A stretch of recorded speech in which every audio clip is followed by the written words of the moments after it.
Before we do this, let's just briefly bring us back up to speed as to where we were. Remember, we said Paul laid out a whole bunch of doctrine in the first 11 chapters, which were an exposition of Romans 1, 16 through 18. All of that theology culminates in the beginning of chapter 12, which marks Paul's teaching us how to apply all that theology. Verses 1 and 2 of chapter 12, which discuss being living in holy sacrifices, are the kernel of the rest of what the epistle is going to discuss. So Paul then now does the same thing at the applicatory portion of the epistle as he did with the theological section. He takes 2 verses and then he spends the rest of his time unpacking those 2 verses. Romans 12, 3, yes, that's modern English. Romans 12, 3 through 13 talks about how we manifest what it means to be living in holy sacrifices. 14 through 21 talk about living out the law, and how what Paul is talking about is actually the same thing as what Jesus preached in the Sermon on the Mount, and it's the proper understanding of how to live out the law. And then in the middle of that, from verse 17 through Romans 13:7, we talk about justice and how justice is to be applied within the context of a society. And Paul discusses then that this is to be manifested by a just government, and that government is to enact righteousness, and it is not incumbent upon us to seek revenge, because revenge is not justice. Which brings us to Romans 13, 8 through 10, which is the true definition of what love is and how love is to be expressed, catching us up to 11 through 14. Not bad, I did that in 3 minutes. Verse 11 begins with a very, very simple but very profound statement. And that, knowing the time. We always seem to just brush by these statements when we read them. But what Paul is doing is 2 things. He's pointing back to everything that he said, which, if you've been following as we've been going through Romans, he does a lot. There's a lot of reference that he makes to things that he has taught in other places. So he's saying, now that we've talked about all of that, we've talked about living sacrifice, we've talked about how we're to be living sacrifices, we've talked about the law, we've talked about justice and the government and love,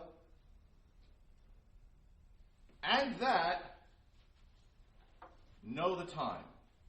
Now, he's not telling everybody to pull out their Jerusalem chronological sun watches and check to see what time of the afternoon it is.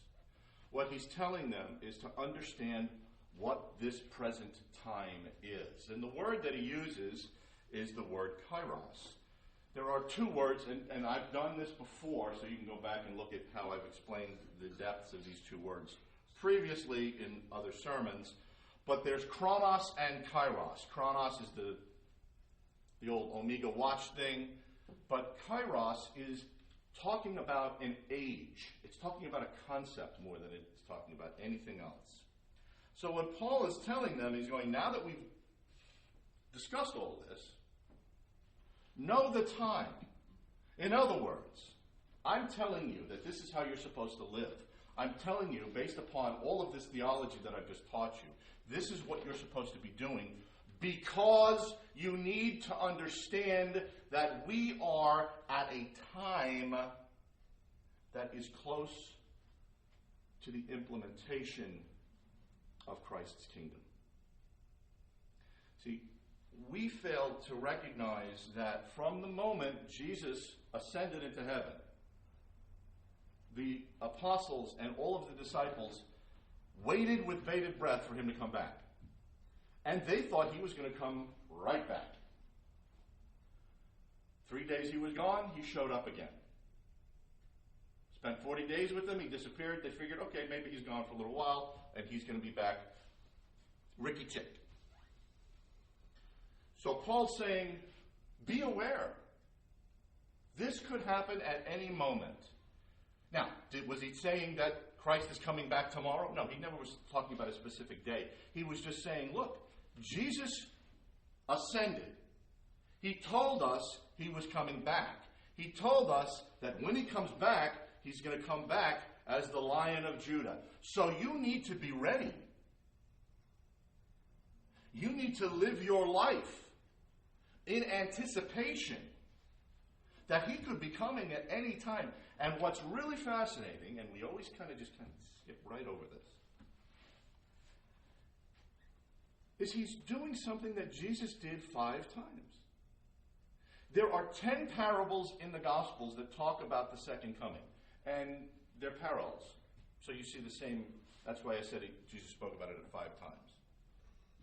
Now, some New Testament scholars would probably, dissect it a little more, and they would say that, okay, there may be subtle differences between the parables, so there may be more than, maybe 8, something like that. But, for the sake of discussion, 5 key parables that Jesus presented, talking about this very issue that Paul is discussing. And if you've been listening as I've been going through this, one of the things that I hope, and I really hope and pray that you have picked up on, is how many times I have said to you, this is what Paul is saying because he's mirroring what Jesus said. Because you're going to encounter a lot of people that are going to say, well, Jesus and Paul taught different things. Jesus taught love. Paul taught something else. Jesus was all-inclusive. The Apostle Paul hated women. You're going to hear that a lot. That's a very common theme when you talk about the theology of Scripture. People want to set up contradictions, and this is the big one. It's not new. It's been going on since the 1700s, but this is the big one. So please keep in mind when I do this, I'm not doing it just to give you some technical little point. It really is important you understand that what Paul is doing is simply taking what Jesus taught and presenting it in a different manner for his audience. He was a great teacher. He understood his crowd. And he was teaching to his crowd. I'm just going to read to you the 5 parables. I'm not going to read all 5 parables, sorry. Let me rephrase that. Let me present to you the title of the 5 parables, and then I'll go over some of the issues without reading all 5 parables, otherwise we'd be here till tomorrow. The first one is the parable of the doorkeeper. And the 2 passages that discuss this are Luke 12, 35 through 38, or Mark 13, 33 through 37. The second one is the owner of the house. That's Luke 12, 39 through 40, and Matthew 24, 42 through 44. The third one is the servant in charge of the master's household. That's Matthew 24, 45 through 51, and Luke 12, 41 through 46. The fourth one is probably the most well-known of all of them, and it is the parable of the 10 virgins. That's Matthew 25, 1 through 13. And then the last one is the proper use of talents. And we've talked about what talents are. Not a soft shoe. It's fine. Matthew 25, 14 through 30, Luke 19, 11 through 27. Now those are the 5 main parables that Jesus used, that Jesus taught, discussing the second coming. So what I want to do is I want to take bits of that and show you what Paul is doing as he's pointing to these parables. I'm going to read just sections so that you can get an idea as to what Paul means when he talks about know the time. In the parable of the doorkeeper, Luke says in Luke 12:35, he says, at the very beginning, stay dressed. Mark says, be on guard and keep awake. Now you're going to see, when you read through these parables, that what Paul is talking about, and if you followed it as we were reading the text, he makes it very clear the night is far spent and the day is at hand. So he's juxtaposing ideas here. And he does that a lot. He's juxtaposing ideas. So think about this. Stay dressed, be on guard, and keep awake. He then goes on and he says in the Luke passage, this is just for the parable of the doorkeeper. Keep your lamps burning. Be like the men who were waiting for the master to come home from the wedding feast, so that you may be there to open the door once he comes and knocks. Anticipate. Be attentive. As Mark says, be on guard. Keep awake. Stay dressed. Why stay dressed? It's night. Who goes to bed? Who goes to sleep dressed? I'm not talking about a flannel nightgown. You can't be on guard and be in your skivvies. That's embarrassing. Take it from me. In Mark, he says the same thing in a different way. He says it's like a man going on a journey. He leaves his home, he puts his servants in charge, each has their own job, and he commands the doorkeeper to stay awake. Therefore, stay awake. For you do not know when the master of the house will come, in the evening, at midnight, when the rooster crows, or in the morning. And remember, Paul said, the night is far spent, the day is at hand. You don't know when he's going to come, lest he come suddenly and find you asleep. And what I say to you, I say to all, stay awake. Now this is Jesus mentioning something 3 times in the parable of Mark. Now, you have heard me say that as a part of rabbinic training, when they wanted to emphasize a point, what would they do? They would repeat something, right? And if it was really important, you'd hear it twice. But what happens when you hear something 3 times? Now we know that Jesus has said on many occasions, truly, truly, amen, amen. And we all sit there and go, well, okay, I need to pay attention to this. But in this parable, Jesus is telling his listeners, you better not slack off. Stay awake. Stay awake. Stay awake. You better be ready, because you don't know when I'm coming back. We get lost in all of these discussions about end times because everybody wants to focus on the end times, instead of missing the point that Jesus and Paul and all of the New Testament writers are trying to communicate to us. And that point is to know that we are in the end times right now. Therefore, you better do, tying back into what Paul said just now, you better do everything I just said and live the way I just said, because you don't know when the master of the house is coming back, and you don't want to be found asleep. You don't want to be found undressed. And in that undressed statement, that stay dressed, I'm going to close with that in a minute to show you the significance of that. He's telling everybody, it doesn't matter what the signs of the times are. It doesn't matter if the moon turns blood red and the sun turns ashen black. Because if that's what you're waiting for, too late. You're done. If you're not prepared for those times, then those times are going to crush you. The owner of the house, in Matthew 24:42, Jesus says, therefore, stay awake. Now, I've just quoted to you 2 parables, and Jesus has now said this 4 times. So if 3 times are really, really important, what do you think about Jesus saying something 4 times? And he says, stay awake, because you must be ready, for the Son of Man is coming at an hour you don't expect. The night is far spent.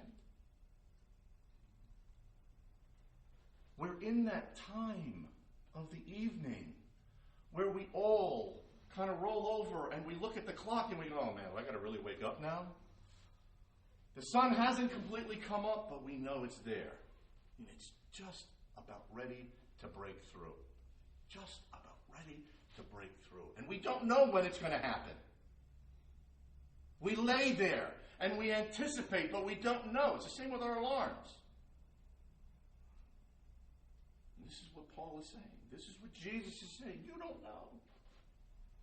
Stay awake. Be ready. Stay dressed. I'm going to skip the servant in the household because that runs the same type of theme about somebody leaving and not knowing when the master returns. And I'm going to jump straight to Matthew 25 and everybody's favorite, the parable of the 10 virgins. And this one I do want to read, so bear with me for just a moment.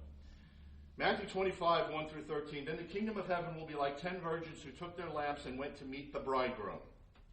5 were foolish. 5 were wise. For when the foolish took their lamps, they took no oil with them. Okay, just as an aside, why would you carry 5 lamps and not bring any oil with you? What's the purpose of having 5 empty lamps? Anyway, but the wise took flasks of oil with their lamps. As the bridegroom was delayed, don't know when he's coming back, but we know because he's a bridegroom, he is going to be returning for his bride. We do know that. So the 5 who were unwise became drowsy, and they didn't stay awake. They slept. But at midnight there was the cry, here comes the bridegroom, come out to meet him. Then all those virgins rose and trimmed their lamps. So the 5 stood up. The foolish stood up, and then they said to the wise, give me some oil, for our lamps are going out. And the wise said, well, since there won't be enough for us and for you, why don't you go? Go to the dealers and find yourselves some oil. It's at midnight, and they're telling them, go shopping. Go shopping. And while they were going to buy, the bridegroom came, and those who were ready went in with him to the marriage feast, and the door was shut. Afterwards, the other virgins came also, saying, Lord, Lord, open to us. But he answered, truly I say to you, I do not know you. Watch therefore, for you know neither the day nor the hour of his return. He said to them, be ready. He said to them, make sure you stay awake. And these unwise were so foolish that not only did they not have the oil, that they actually left to go shopping.